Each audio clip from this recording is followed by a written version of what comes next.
All right, Shabbosai, good morning.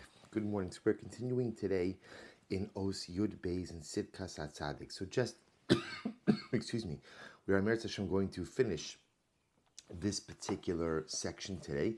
So just to reorient ourselves a bit.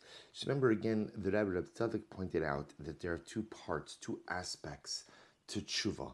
There's what he called Tara Lahaba, so ultimately purity, we'll call it future purity, where effectively a person goes ahead and decides that they're going to live their lives differently. Excuse me. Person decides that they're not going to live the same way. They're not going to make the same decisions going forward. The mistakes of the past need not repeat themselves in the future. And then there's what the Rebbe called Tikkun Avar, the ability to atone for the past. Now, obviously, in the tshuva framework, the first is much easier than the second. It is much easier to go ahead and change one's behaviors going forward than it is to somehow find a way to rectify and to remedy the past. So the Gemara explained, so how does one go ahead and achieve this Tara al-Haba? So Tara al-Haba, as we mentioned before, is pretty straightforward. It's simply making a decision to go ahead and live differently. Reb Tzaddik pointed out that just like one has to immerse in a mikvah in order to go ahead and achieve purity going forward, so too one must envelop one's self in spirituality. One must envelop oneself in Torah in order to live a different way going forward. I say, how do I deal with the past, though? So to that, if you remember again, the Rebbe explained that is taken care of through a process of kapara. And how does kapara take place? Again, so remember, Hatzaddik is using tumah, regular tumah, as a paradigm or as a model for how to go ahead and affect personalistic change. So how does a person remedy tumah? Carbon. So we spoke about this yesterday. I'm just giving you everything now. So we spoke about this yesterday. What does carbon mean? Carbon comes from the notion of karov, to come close. And Hatzaddik says something amazing. When a person realizes that the mistakes of the past actually serve as the springboard and the platform for present and future growth, they're able to redeem the past. For example, when I make a mistake, say most of us, or not most, human nature is we kind of just coast. When a person makes a dramatic mistake or encounters dramatic failure, what that does is it shakes me up and forces me to look at things differently.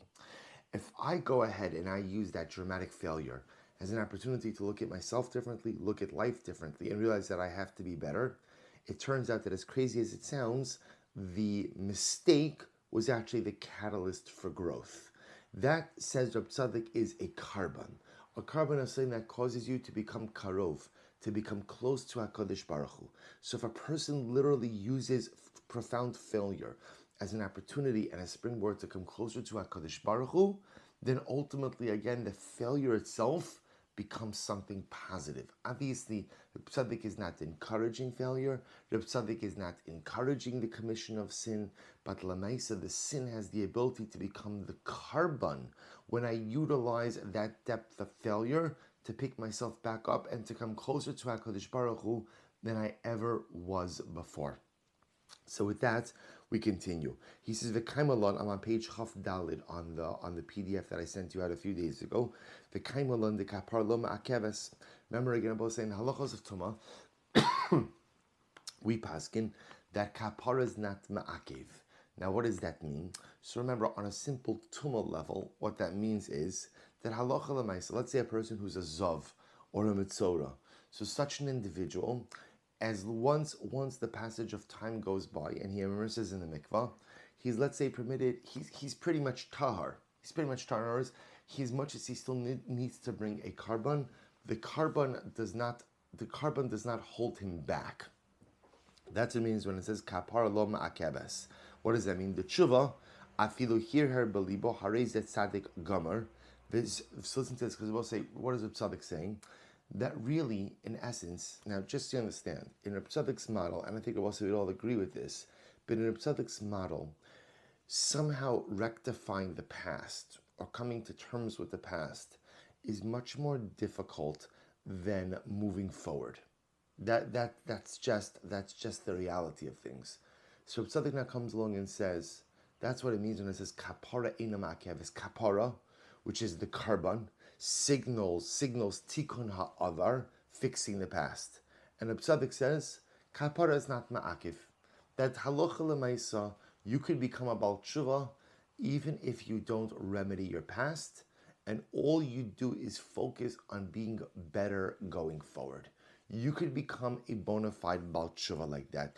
Harei zet tzaddik gamar, because the Gemara that says, this is the Gemara in Mesechus Kiddushin, that if a man goes in and says to a woman, Harei at mikudeshes li amenas shani tzaddik gamar, right? So become mikudeshes me on the condition that I'm a complete tzaddik. It's a good line. Right? Marry me on the condition that I'm a great tzaddik, I'm a great righteous individual. So the halach is mikudeshes afilu rasha gamar.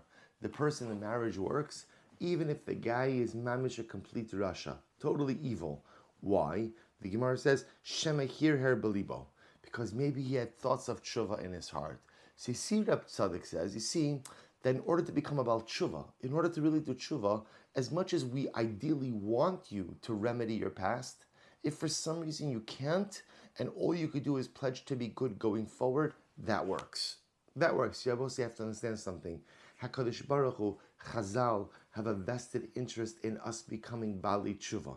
So although there is a perfect model, and that perfect model requires me to remedy the past and live differently going forward, if I can't tackle the past, which many of us cannot, either because it's too difficult, it's too painful, or it's too overwhelming, the system says, okay, just move yourself forward.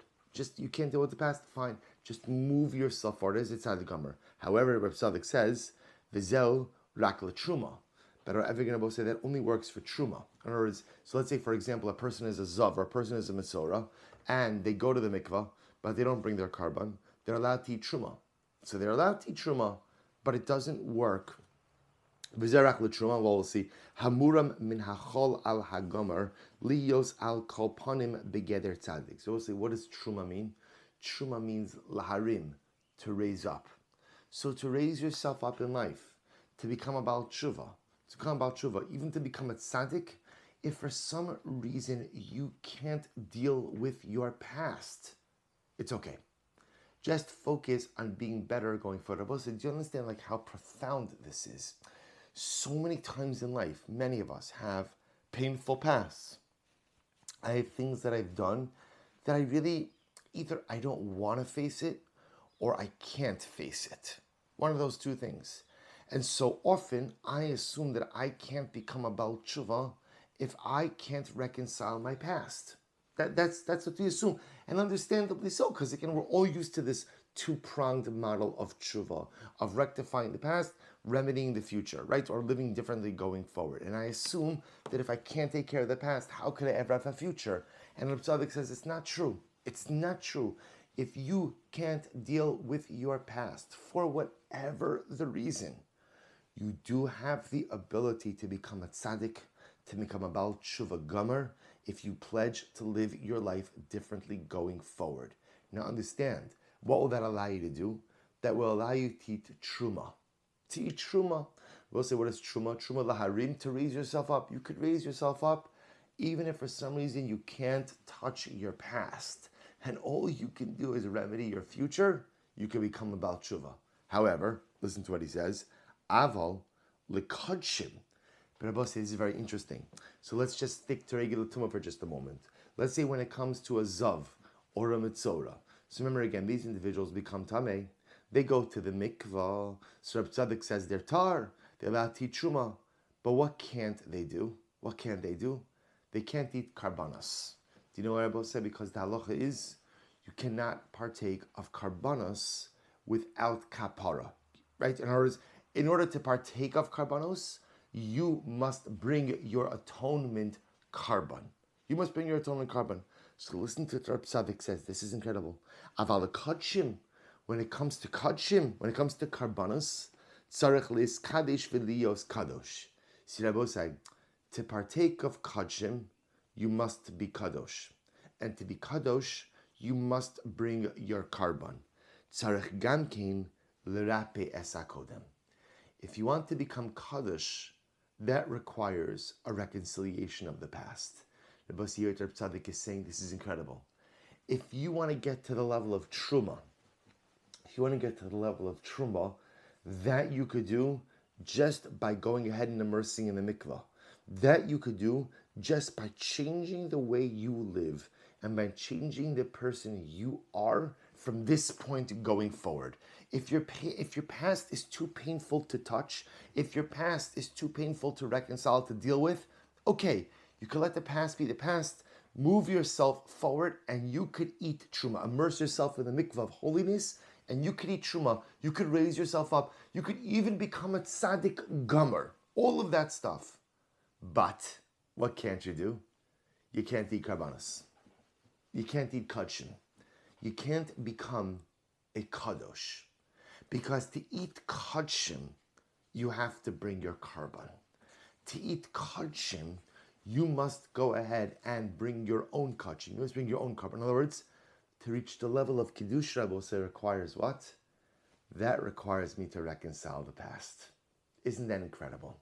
To become a kaddish requires me to look at my past, understand why I've done the things that I've done. Why have I made the mistakes that I have made? Why did I take the wrong turns in life? But again, to be clear, the goal is not to beat myself up. The goal is to figure out, okay, now that I did those things, why did I do them? What do I learn from it? How do I ensure that I do not do it again? And how do I grow from this experience? That's the four-pronged approach to reconciliation of the past. The Tzaddik says, if you want to become a kadosh, so it requires reconciliation of the past. So we'll say this is incredible. So what the Tzaddik says is, you could become a tzaddik, and you could eat truma just by pledging to live better going forward. But if you want kedusha, you want kedusha in life, you want to eat kachim, you have to bring your karban. And to bring your karban, ultimately again requires a reconciliation and an understanding of the past. All right, boss, we'll have to stop over here for today.